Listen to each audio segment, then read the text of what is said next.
जय Hind friends. Current affairs की series में आज जिस टॉपिक पर हम लोग चर्चा करने वाले हैं वो साइंस एंड टेक्नोलॉजी की दृष्टि से, विज्ञान और प्रौद्योगिकी की दृष्टि से बहुत ही करंट टॉपिक है और मैक्सिमम प्रोबेबिलिटी है कि इस पर क्वेश्चन आने की एग्ज़ाम में या मेंस में अधिकतर पॉसिबिलिटी है कि मेंस में इस पर क्वेश्चन आएगा। तो चलिए स्टार्ट करते हैं। इस टॉपिक को हाल फिलहाल न्यूज में आप हमेशा 2-4 साल से तो सुनते ही हैं कि आर्टिफिशियल इंटेलिजेंस, कृत्रिम बुद्धिमत्ता।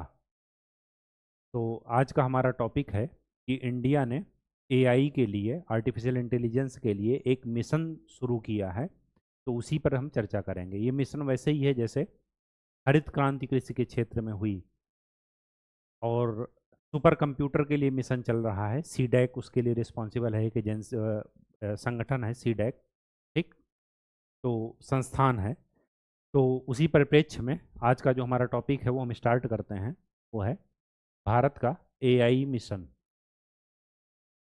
आर्टिफिशियल इंटेलिजेंस मिशन या कृत्रिम बुद्धिमत्ता mission.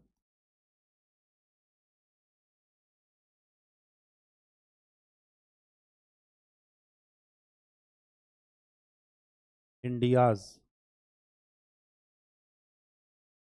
Artificial intelligence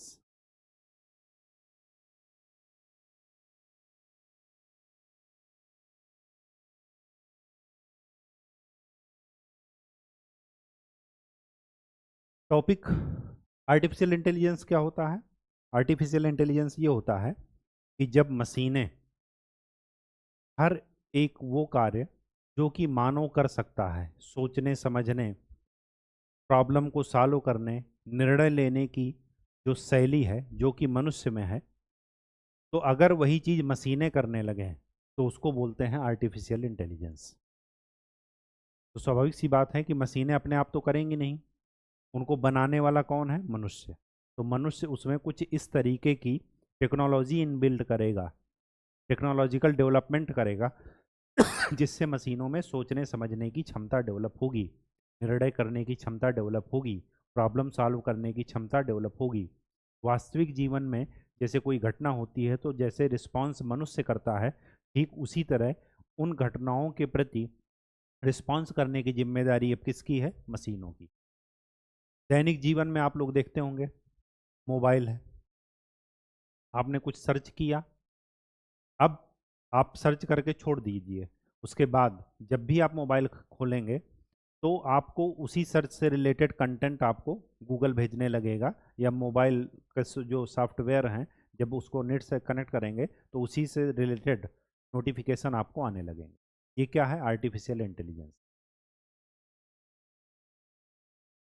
artificial intelligence का दूसरा एग्जाम्पल क्या है कि सेंसर जैसे बनते हैं कि अगर आपको सोना है, सूर्यास्त के बाद लाइट ऑफ हो गई, वो सूर्योदय सूर्यास्त हो गया, तो उसके बाद क्या हुआ? सेंसर एक्टिवेट हो गए और वो ये बता रहे हैं कि ठीक है, अब बाहर की तरफ उजाला कर दीजिए, तो बाहर की लाइट जला दीजिए, अंदर आप बैठे हैं, अंदर अंधेरा करना आपको सोना है, तो अंदर अपने आप लाइट ऑफ हो गई। ये क्या है? Artificial intelligence. सोचने समझने और निर्णय लेने की क्षमता किसके द्वारा? मशीनों के द्वारा। अभी तक ये काम किसके द्वारा किया जा रहा है? मानव के द्वारा।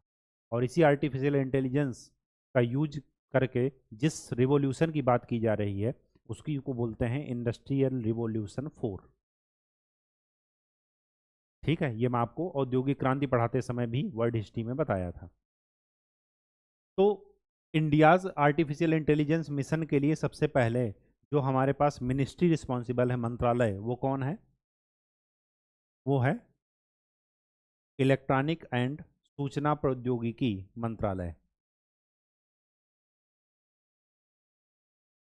इलेक्ट्रॉनिक एंड सूचना प्रौद्योगिकी मंत्रालय, ये इसके लिए क्या है? नोडल एजेंसी की तरह काम करेगी। मिशन कभी भी एक क्षेत्र में नहीं चलाया जाता, क्योंकि आर्टिफिशियल इंटेलिजेंस एक ऐसा क्षेत्र है जिसका हम उपयोग अलग अलग क्षेत्रों में, अलग अलग रीजन्स में करेंगे। अब ये हमारे क्षेत्र अर्थव्यवस्था के क्षेत्र हैं, जमीनी स्तर पर नहीं कि महाराष्ट्र में कर रहे हैं, बंगाल में कर रहे हैं, वो तो करेंगे ही करेंगे। लेकिन अर्थव्यवस्था के जो अलग अलग सेक्टर्स हैं, चाहे वो प्राइमरी सेक्टर हो, चाहे वो सर्विस सेक्टर हो, और चाहे वो मैन्युफैक्चरिंग या सेकेंडरी सेक्टर हो, मतलब सेकेंडरी, टर्सरी, क्वार्टरनरी, सब में हम क्या करेंगे, इस आर्टिफिशियल इंटेलिजेंस का इस्तेमाल करेंगे। तो इसके लिए क्या किया गया, इस मंत्रालय के अंतर्गत एक एआई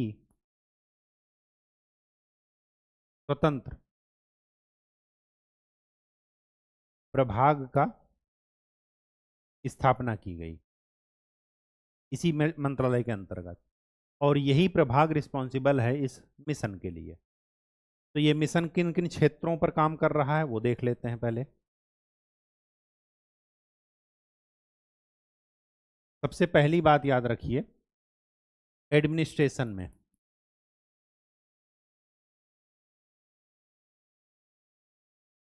एडमिनिस्ट्रेशन में आप दो चीज़ों को यहाँ पर ध्यान में रखिएगा, जो कि आप करंट अफेयर्स पढ़ते होंगे या किसी एग्जाम की तैयारी कर रहे होंगे, तो ये चीज़ें आपके डे टू डे लाइफ में आप सुनते होंगे। एक तो डिजिटल इंडिया।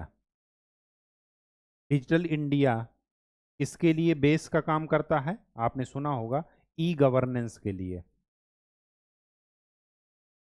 अब लाल फीताशाही को कम करना है, मानवीय हस्तक्षेप कम करना है, भ्रष्टाचार को कम करना है, तो ई गवर्नेंस को बढ़ावा देना पड़ेगा।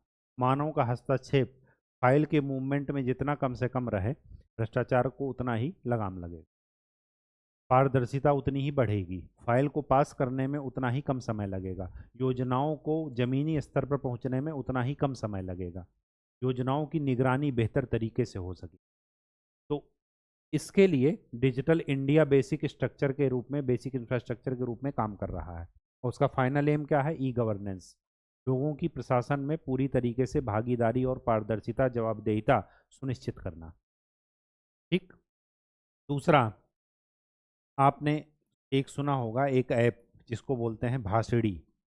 ये क्या है, स्थानीय भाषाओं में गवर्नमेंट की योजनाओं को ट्रांसलेट करके उसके बारे में जानकारी मुहैया कराया जाएगा इस ऐप के द्वारा, भाषिणी ऐप।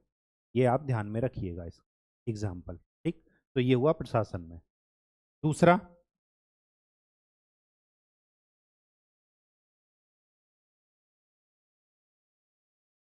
एआई इन सुपर कंप्यूटर्स।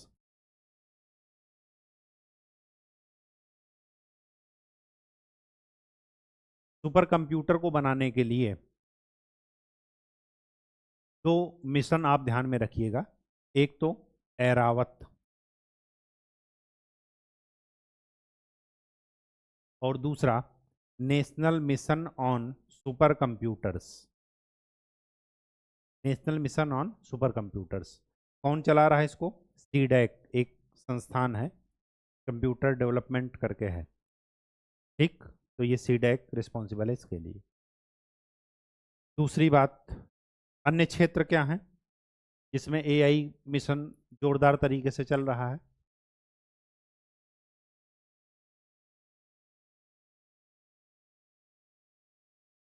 डाटा के क्षेत्र में, डेटा के क्षेत्र में क्या है, डेटा क्या है, आंकड़ा, उसको हम यूजफुल तरीके से काम करेंगे योजनाओं के इम्प्लीमेंटेशन के लिए, बनाने के लिए। ठीक। तो इसके लिए डाटा मैनेजमेंट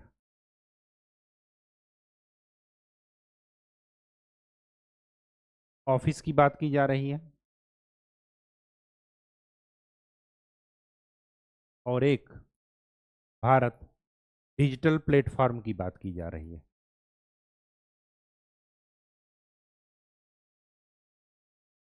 फिर नेक्स्ट एआई का क्षेत्र क्या है, नेक्स्ट एआई का क्षेत्र है innovation and industry, AI in intellectual property and innovation.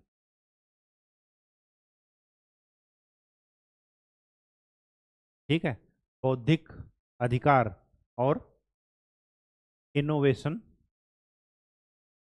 के लिए जो है एआई का इस्तेमाल हम करेंगे। इसके लिए आप जो ध्यान में रखना है वो ये है, आपने हाल फिलहाल सुना होगा एआई के लिए हम क्या किए हैं, इंक्यूबेशन सेंटर बनाए हैं, जहाँ पर क्या है, उन पर रिसर्च किया जा रहा है, उनके मॉडल को डेवलप किया जा रहा है और उसको प्रैक्टिकल लेवल पर टेस्ट किया जा रहा है। ठीक, तो इसके लिए आप ये ध्यान में रखिएगा, एआई उत्पादन केंद्र।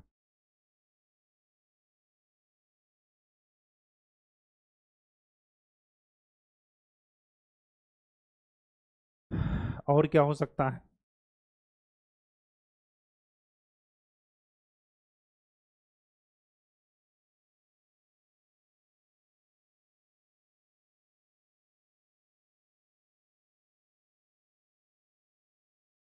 सॉरी ये उत्पादन केंद्र नहीं है, उत्कृष्टता केंद्र है, इंक्यूबेशन सेंटर, उत्कृष्टता केंद्र। दूसरी बात, स्टार्टअप्स को बढ़ावा दिया जा रहा, एआई फॉर स्टार्टअप्स। और तीसरी बात, प्रस्तावित एआई पर, आर्टिफिशियल इंटेलिजेंस पर नेशनल सेंटर, राष्ट्रीय केंद्र, इसकी बात की जा रही है। ये कहाँ है, इसमें industrial oh intellectual properties and innovation में। नेक्स्ट एरिया क्या है,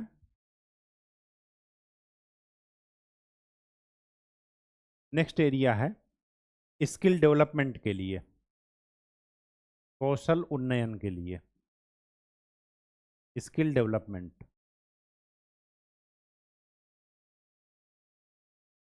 स्किल डेवलपमेंट में आपको क्या ध्यान में रखना है,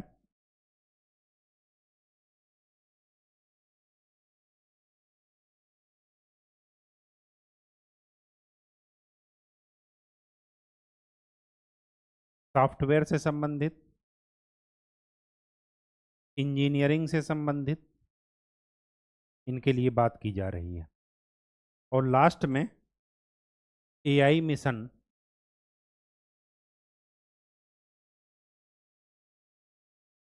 नैतिकता, इथिक्स एंड सामाजिक सशक्तिकरण।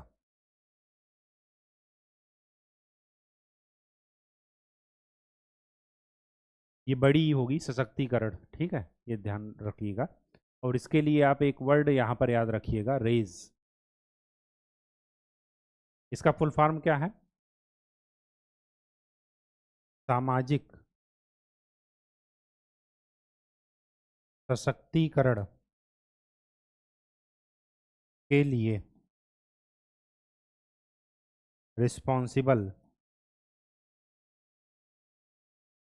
Artificial intelligence, responsible artificial intelligence for social empowerment, raise. ये वर्ड जरा ध्यान में रखिएगा। ये क्या है कि एआई का जो मिशन चल रहा वो इन इन क्षेत्रों पर जो है उसका प्रसार चल रहा, एक साथ काम चल रहा। अब इनके अलावा भी कुछ प्रैक्टिकल एग्जाम्पल भी आप ध्यान में रखिए कि एआई का इस्तेमाल हम कहाँ कहाँ कर रहे हैं। तो भारत में एआई के अन्य उपयोग जो भी हम प्रैक्टिकली कर रहे हैं उसको मैं बता रहा हूँ। एक तो आपने सुना होगा मौसम के लिए, वेदर फोरकास्टिंग के लिए, मौसम की भविष्यवाणी करने के लिए हम एआई का इस्तेमाल कर रहे हैं। वेदर फोरकास्टिंग, मौसम भविष्यवाणी के लिए, मानसून की प्रेडिक्शन के लिए। ठीक, दूसरा आपने ये सुना होगा जो बेंगलोर मेट्रो है, बेंगलुरु मेट्रो। इसमें क्या कर रहे हैं हम, इंफ्रास्ट्रक्चर की निगरानी कर रहे हैं और संरचना की निगरानी। किसके द्वारा? एआई जो कैमराज हैं लगे हैं उनके द्वारा हम ट्रैक की निगरानी करते हैं।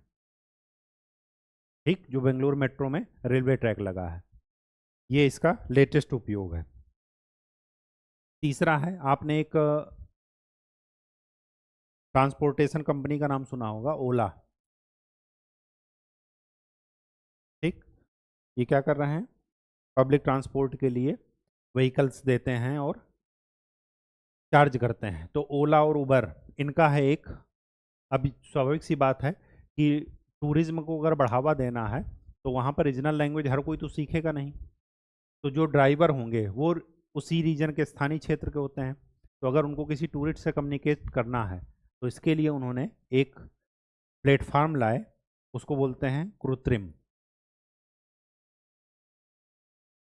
ये एआई है ओला का। ये क्या कर रहा है, 22 भाषाओं, जो भारत की 22 भाषाएं हैं 8वीं अनुसूची में, उनको ये क्या कर रहा है, मतलब उन भाषाओं में वर्ड को ट्रांसलेट कर सकता है, मतलब 22 भाषाओं का ट्रांसलेशन ये कर सकता है। तो ये क्या है, दैनिक जीवन में सहायक के रूप में इस्तेमाल हो रहा है। क्योंकि बाइक बुक करना, व्हीकल बुक करना, ये सब क्या है, डेली रूटीन के काम है। तो उसमें भी ये एआई क्या है, हम यूज कर रहे हैं सहायक के तौर पर।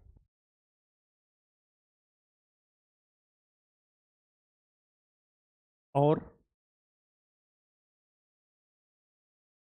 किसान ई मित्र के नाम से, ताकि किसानों को समय पर मौसमी दुर्घटनाओं की जानकारी दी जा सके, समय पर बारिश की बात बताई जा सके, समय पर मिट्टी के नमी को बताया जा सके कि सिंचाई की ज़रूरत है या नहीं। ठीक, और आपने नाम सुना होगा, किसान ई मित्र को इस वजह से और किया जाता है, पीएम किसान सम्मान निधि पूरे साल में 6,000 रुपये आते हैं, 2-2 हज़ार के 3 किस्त आती हैं।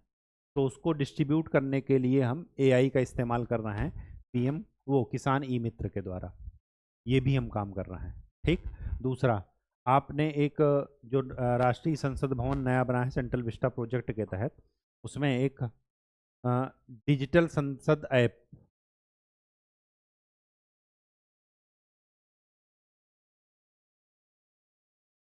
इसकी बात की जा रही है। जो भी बिल पास हो रहे हैं उनकी ट्रैकिंग, और वहाँ पर सभी क्षेत्र के भारत के जो सांसद बैठेंगे, मंत्री लोग बैठेंगे, तो उनको क्या करना है, लैंग्वेज की समस्या ना आए, संसद के कार्य सुचारू रूप से चलें, तो ये डिजिटल संसद ऐप की भी व्यवस्था की गई है। इसमें भी हम एआई का इस्तेमाल कर रहे हैं। अब देखिए कि अगर आर्टिफिशियल इंटेलिजेंस की बात की जा रही है, मशीनों में तर्क निर्णय की प्रोग्रामिंग की जा रही है, तो एआई में हम कुछ चीज़ें यूज करते हैं जो कि एआई के पर्टिकुलर कंपोनेंट होंगे। और ये 3 चीज़ें होती हैं।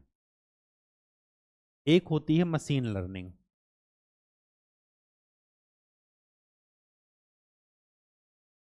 एक होती है deep learning,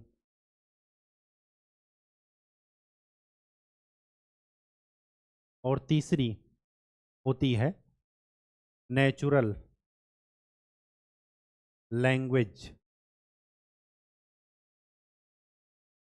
process, NLP. Machine learning के द्वारा क्या किया जाता है, उनके पुर्जों को जोड़ा जाता है, उसमें प्रोग्रामिंग की जाती है, यह है मशीन लर्निंग। डीप लर्निंग के द्वारा क्या किया जाता है, जैसे मनुष्य सोचता है न्यूरॉन्स, तो डीप लर्निंग के द्वारा ये जो मशीनों में प्रोग्रामिंग की गई है, इसको इतने सूक्ष्म लेवल तक ले जाइए कि वो न्यूरॉन्स की तरह ही एक्टिवेट हों, बहुत ही कम समय पर तुरंत निर्णय लें, जैसे मनुष्य लेता है, क्विक रिस्पॉन्स करता है, ठीक वैसे ही। तो डीप लर्निंग में क्या है कि न्यूरॉन्स की तरह एक्टिवेट करना क्विक रिस्पॉन्स के लिए, ये है डीप लर्निंग। और इन सब चीज़ों के लिए हमें क्या करना है, नेचुरल लैंग्वेज को प्रोसेस करना है उसमें। एक तो मशीनी भाषा अलग है, दूसरा ये कि वो मनुष्य की तार्किक और जो काम मनुष्य कर रहा है, हंस रहा, बोल रहा, संवेदना से, जैसे आपने एक मूवी अभी आई थी, तेरी बातों में ऐसे उलझा जिया, ऐसे करके, वो इसी पर बेस्ड है। अगर इस कैसे जो है मशीनें मानवीय समाज का अंग बनी जा रही हैं, अगर उसको समझना है तो आप एक बार उस मूवी को देखिए, तो आपको यही आर्टिफिशियल इंटेलिजेंस आपको बेहतर तरीके से समझ आ जाएगा। ठीक, अब इसके बाद क्या करना है, इसके बाद हमें इसमें चुनौतियां देखनी है कि क्या चुनौतियां आएंगी। हर एक चुनौती एक अवसर लेकर के आती है। जब कंप्यूटर भारत में आया 1990 के समय, तो बार बार विरोध हुआ। राजीव गांधी जी लेकर के आए थे, सैम पेत्रोदा उस समय आईटी इंडस्ट्री के जो है जो जनक हैं भारत में, आईटी इंफ्रास्ट्रक्चर के, वो वही हैं। तो उस समय क्या था, कहा जा रहा था कि कंप्यूटर आ जाएगा तो 10 लोगों की नौकरी एक जगह पर चली जाएगी, मतलब एक कंप्यूटर 10 लोगों के बराबर काम कर रहा है। तो क्या ऐसा हुआ, कुछ नौकरियां गईं, लेकिन हमने उससे बेटर रूप से उभरे। हमने क्या किया, कंप्यूटर को भी चलाने के लिए आदमी की जरूरत पड़ती है ना, कंप्यूटर अपने आप तो काम कर नहीं रहा। तो क्या कर रहा है, तो उस चुनौती के बाद एक अवसर आया, और आज देखिए भारत जो टर्शियरी सेक्टर है भारत का, अर्थव्यवस्था का, सॉफ्टवेयर और ये सब, इनके क्षेत्र में क्या है, बहुत ज़्यादा, सबसे ज़्यादा अर्थव्यवस्था में उसी का योगदान है, 70% के अराउंड सेवा क्षेत्र से आता है। तो अगर विरोध करते, बीओपी सेक्टर क्या है, बीपीओ, बीपीओ सेक्टर क्या है, बहुत तेजी से उभरा है। ये सब क्यों हुआ, वैश्वीकरण के कारण। क्यों हुआ, टेक्नोलॉजी या वैश्विक रूप से जो डिमांड है उसके हिसाब से हम अपने आप को ढाल पाए, इस वजह से। अगर हम ढाल ना पाते तो वही चीज़ हमारे लिए सिरदर्द बन जाती। तो वैसे ही इसमें भी कहा गया है कि आर्टिफिशियल इंटेलिजेंस जब आ जाएगा, मनुष्य का इंटरफेरेंस कम से कम होता जाएगा, तो मशीनें मनुष्य की जगह लेंगी, तो स्वाभाविक सी बात है कि इससे बेरोजगारी दर बढ़ेगी। एक अध्ययन कहा किया गया वर्ल्ड इकोनॉमिक फोरम के द्वारा, और कहा गया कि 85 बिलियन जो जॉब्स हैं वो चली जाएंगी, लेकिन ऐसा नहीं है। क्यों, क्योंकि उन मशीन के प्रोग्रामिंग के लिए, उन मशीन के कलपुर्जों को बनाने के लिए हमें इंडस्ट्री की ज़रूरत पड़ेगी, हमें इंजीनियर्स की ज़रूरत पड़ेगी, हमें सॉफ्टवेयर इंजीनियर्स की ज़रूरत पड़ेगी, हमें मैकेनिकल इंजीनियर्स की ज़रूरत पड़ेगी। एआई एनर्जी से चलेगी तो हमें इलेक्ट्रिकल इंजीनियर्स की ज़रूरत पड़ेगी, पड़ेगी नहीं पड़ेगी। तो उस जो डिमांड है वैश्विक लेवल पर एआई के लिए, एक वर्तमान जो ज़रूरत है, उसके लिए हमें अपने पाठ्यक्रम में चेंज करना पड़ेगा। उसके हिसाब से हमें अपने आप को स्किल डेवलपमेंट करना पड़ेगा। अगर हम अपनी उस स्किल को, जो हमारी मार्केट की डिमांड को पूरा कर रही है, अगर हम डेवलप कर ले गए, तो वही जनसंख्या हमारे लिए डेमोग्राफिक डिविडेंड बन जाएगी। वही टेक्नोलॉजी हमारे लिए एक अवसर बन जाएगी, हमारे लिए वरदान बन जाएगी। तो चुनौतियों में क्या है, एक तो है कौशल की बात, तो इसके लिए क्या है, राष्ट्रीय कौशल मिशन हम लोग शुरू किए हैं। इसमें चुनौतियां भी मैं बता रहा हूं और समाधान भी साथ का साथ बताए दे रहा हूं। और क्या हो सकता है, और क्या चुनौतियां हैं, बेरोजगारी की बता रहे हैं, तो इसका क्या तोड़ है कि नए रोजगार के अनुसार अपने आप को ढालना, तैयार करना, जो नए रोजगार की डिमांड है। ठीक, चुनौतियों में और क्या हो सकता है,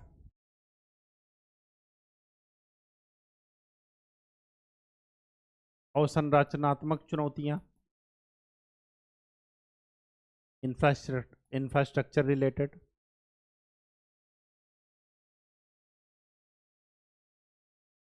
इंडस्ट्री लगा दी है रोबोट बनाने के लिए और पावर हम दे ही नहीं पाए, या सस्ते दाम पर ज़मीन नहीं दे पाए, या जो वहाँ पर काम करेंगे लोग उनमें उस कौशल का अभाव है, तो ये अवसंरचनात्मक।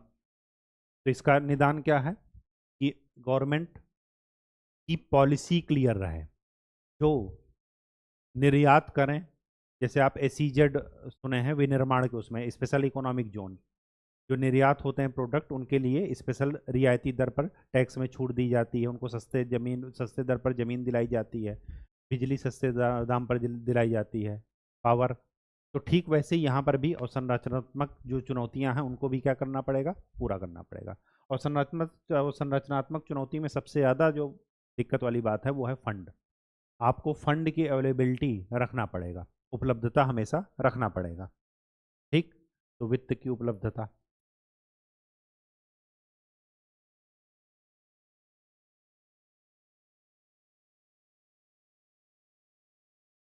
ठीक,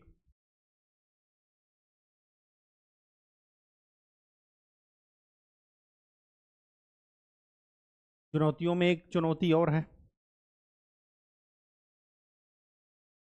क्या है, दुरुपयोग। तो इसके लिए तो क्या है, कठोर कानूनी उपाय, ताकि इसका मिसयूज कोई ना करे। आपने सुना होगा deep fake technology, Modi ji को डांस करते हुए दिखाई दे रहे हैं स्क्रीन पर। ये डीप फेक टेक्नोलॉजी, जो चीज़ है ही नहीं उसको भी दिखाया जा रहा है कि इस समय वहाँ पर, तो इससे क्या है, क्राइम के रेट बढ़ जाएंगे, उसको पारदर्शिता उसमें नहीं आ पाएगी। जो व्यक्ति जहाँ पर मौजूद है नहीं फिर भी उसको वहाँ पर इस टेक्नोलॉजी के द्वारा दिखाया जा रहा है, डीप फेक टेक्नोलॉजी। ये वर्ड जरा याद रखिएगा, हाल फिलहाल न्यूज में थी, कई सारी अभिनेत्रियों पर जो है वो लगा कि भाई वो उनको जो है इस रूप में दिखाया गया, इस रूप में दिखाया गया। ये सब क्या है, इस टेक्नोलॉजी का दुरुपयोग किया जा रहा है। ठीक, तो बनी तो है अच्छे सदुपयोग के लिए, लेकिन उसका दुरुपयोग भी, दुरुपयोग सोच करके कोई नहीं बनाया है, सोच करके डेवलप नहीं किया है। ठीक है, तो ये चीज़ें ज़रा ध्यान में रखिए। उसके बाद नियामकीय चुनौती,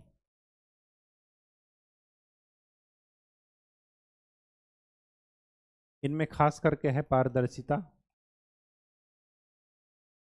दूसरा है उत्तरदायित्व, कौन रिस्पॉन्सिबल होगा। आपने सुना होगा, बीच बीच में न्यूज में सुनते हैं कि रोबोट जो है वो इंडस्ट्री में काम कर रहा हो और वो इतना हिंसक हो गया कि उसके साथ जो कर्मचारी काम कर रहा उसी को मार डाला। क्यों हुआ, रोबोट को प्रोग्राम तो मनुष्य ने ही नहीं किया है ना। तो सभी में, जैसे मनुष्य में अगर मानसिक शांति नहीं है, अगर सारा सिस्टम, नर्वस सिस्टम सही से काम नहीं कर रहा है, तो मानसिक स्थिति विक्षिप्त हो जाती है, वो मनुष्य विक्षिप्त हो जाता है, पागल हो जाता है, उस पर स्वयं पर नियंत्रण नहीं रह पाता। तो वही चीज़ यहाँ पर है कि अगर उसके लिए मशीनों में गलत प्रोग्रामिंग हो गई, या वो एक पर्टिकुलर जो क्राइटेरिया है उस हिसाब से उनका ट्रायल ना करके सीधे फील्ड पर उतार दिया गया, तो उसके लिए रिस्पॉन्सिबल कौन होगा। जो चीज़ हम उसमें इस्तेमाल कर रहे हैं उनमें पारदर्शिता है या नहीं, प्रॉपर तरीके से टेस्ट करके उसको फील्ड में उतार रहे हैं या नहीं है, उसका उपयोग कर रहे हैं, ये कौन बताएगा। तो नियामकीय ढांचा भी चुनौतियों के रूप में आए। ठीक, तो आज के लिए इतना ही। नेक्स्ट लेक्चर में हम लोग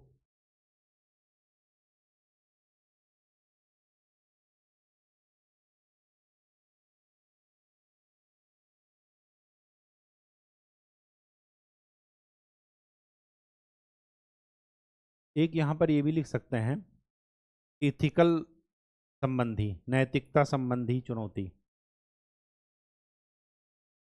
जब सारे काम मशीनें ही करने लगेंगी तो मनुष्य क्या करेंगे, और मनुष्य के लिए तो रिस्पॉन्सिबिलिटी मेन है, मशीनों के लिए रिस्पॉन्सिबल कौन होगा।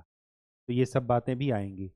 डाटा आप लोग सुने होंगे, डाटा प्राइवेसी वाली बात, कि यूज यहाँ हो रहा है और स्टोर कहीं और हो रहा है, ये सब नैतिकता के मुद्दे हैं। मशीनों को क्या इतना अधिकार दिया जा सकता है कि वो हर एक काम करे जो ह्यूमन बीइंग कर रहा है? इसी तर्क और सोचने समझने निर्णय करने की क्षमता ही तो मनुष्य और मशीन में अंतर करती थी। अगर उसको भी मशीनें करने लगेंगी तो मानवता कहाँ जाएगी? ठीक, तो ये सब बातें जरा ध्यान में रखना है। अब इसके बाद क्या करना? अच्छा, इसका सबका सोल्यूशन क्या है? एक मध्यम मार्ग अपनाना है। कोई चीज़ हमेशा बुरी नहीं है, ना ही हमेशा अच्छी है। ठीक है, कुछ प्रॉब्लम्स हैं, उसको आप रिजॉल्व कीजिए और वैश्विक अर्थव्यवस्था के साथ कदम ताल मिलाकर चलिए। अगर हर चीज़ में आप बुराई देखने लगेंगे तो फिर आप वैश्विक अर्थव्यवस्था की दौड़ से पीछे रह जाएंगे। ठीक, अब भारत द्वारा क्या पहल की गई, क्या इनिशिएटिव्स लिए गए? तो पहला इनिशिएटिव जो भारत द्वारा लिया गया वो डेवलप किया गया इंडिया एआई पोर्टल, भारत का आर्टिफिशियल इंटेलिजेंस पोर्टल। ये 3 लोगों के साथ में मिल करके 3 लोगों ने तय किया, इसको पोर्टल को बनाया। एक तो है ministry of electronics and information technology, दूसरा है नेशनल ई गवर्नेंस डिवीज़न और तीसरा है नेस्कॉम। नेस्कॉम का मतलब समझ रहे हैं? National association of software and services companies. ठीक, national association of software and service companies, इन तीनों का संयुक्त उद्यम है India AI portal.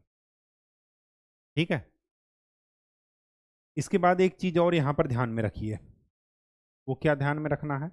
Digital India वगैरह तो सब कुछ चलता रहेगा, वो सब इसी का पार्ट है, इसी की हेल्प के लिए बना है। और इसमें जो मेन मुद्दा है आपको ये ध्यान में रखना है कि अंतर्राष्ट्रीय स्तर पर एक है, एक घोषणा पत्र है, उसका नाम है इस उसका नाम है ब्लेचली घोषणा पत्र। का नाम एक बार चेक कर लीजिएगा कि वो क्या है। ये ब्लेचली एक वर्ड है, एक शहर है इंग्लैंड में। तो ये ब्लेचली घोषणा पत्र एआई के लिए ही वैश्विक स्तर पर प्रयास किया गया। तो अगर आपसे क्वेश्चन पूछे कि ब्लेचली घोषणा पत्र किससे रिलेटेड है, क्योंकि आर्टिफिशियल इंटेलिजेंस लगातार चर्चा में है, तो इस स्वास्थ्य क्षेत्र से रिलेटेड नहीं है, ये किससे रिलेटेड है? कृत्रिम बुद्धिमत्ता से, आर्टिफिशियल इंटेलिजेंस से। ठीक है, ब्लेचली कहाँ है? इंग्लैंड में है। ठीक है, तो ये जरा ध्यान में रखिएगा। एक है हिरोशिमा घोषणा पत्र भी है G7 का, G7 कंट्रीज हैं इनका हिरोशिमा घोषणा पत्र। हिरोशिमा शहर है जापान में, ये भी किससे रिलेटेड है? एआई से। वही सब मुद्दा है कि इसके अंदर जो चुनौतियां हैं इसका गलत इस्तेमाल ना कर लें, आतंकवादी ना इस्तेमाल कर लें इसका। ठीक है, कंट्रीज एक दूसरे के उत्तरदायित्व को समझें, अपने अपने उत्तरदायित्व को समझें। ठीक है, और टेक्नोलॉजी का मानवता के उसमें मानवता के विकास के लिए, उद्धार के लिए टेक्नोलॉजी का उपयोग हो, ना कि उसको नष्ट करने के लिए। उसी एटॉमिक एनर्जी को यूज करके, नाभिकीय विखंडन और नाभिकीय संलयन का यूज करके, सूर्य भगवान नाभिकीय संलयन का यूज करके पूरे वर्ल्ड को जगमग कर रहे हैं। और उसी नाभिकीय संलयन को यूज करके हाइड्रोजन बम मनुष्य बनाए ले रहा है। तो वही एक प्रकृति है जो रचनात्मक कार्य कर रही है, वो मनुष्य क्या कर रहा है? हाइड्रोजन बम बनाए ले रहा है। वही नाभिकीय विखंडन जो कि एटॉमिक एनर्जी का यूज करके एटॉमिक पावर प्लांट में यूज किया जा रहा है एटॉमिक एनर्जी के लिए, और वही न्यूक्लियर फिजन यूज हो रहा है कहाँ? परमाणु बम में, एटम बम में। तो ठीक वैसे ही हर एक टेक्नोलॉजिकल डेवलपमेंट के दो एस्पेक्ट हमेशा रहेंगे, कि पॉजिटिव या निगेटिव, प्रोज एंड कॉन्स दोनों रहेंगे। तो आपको ये समझना है कि उसके उससे गुण ज़्यादा लेना है और दोष को दरकिनार करना है, दोष का कुछ ना कुछ हल निकालना है। ठीक, तो वही चीज़ यहाँ पर भी है। ये थोड़ा टेक्निकल टॉपिक था, अभी 1-2 दिन टेक्निकल टॉपिक पर ही आपके लेक्चर आएंगे, क्योंकि चीज़ें जो है जो इम्पोर्टेंट दिख रही हैं, जो लगता है कि हाँ पूछा जाएगा, क्योंकि आपको टेक्निकल और नॉन टेक्निकल से मतलब नहीं है, आपको वहाँ पर एग्ज़ाम में सिलेक्शन लेना है। 15 नंबर 10 नंबर का अगर क्वेश्चन पूछा जाए तो आप उसमें लिख सकें, मेन मुद्दा ये है। ठीक है, तो बेसिक अंडरस्टैंडिंग अगर टॉपिक की है आपकी तो फिर आप कर लेंगे। ठीक है, तो आज के लिए इतना ही। नेक्स्ट लेक्चर में हम लोग किसी नए टॉपिक के साथ मिलेंगे, तब तक के लिए खूब अच्छे से पढ़ाई कीजिए और प्रीवियस ईयर क्वेश्चन देखते रहिए। धन्यवाद।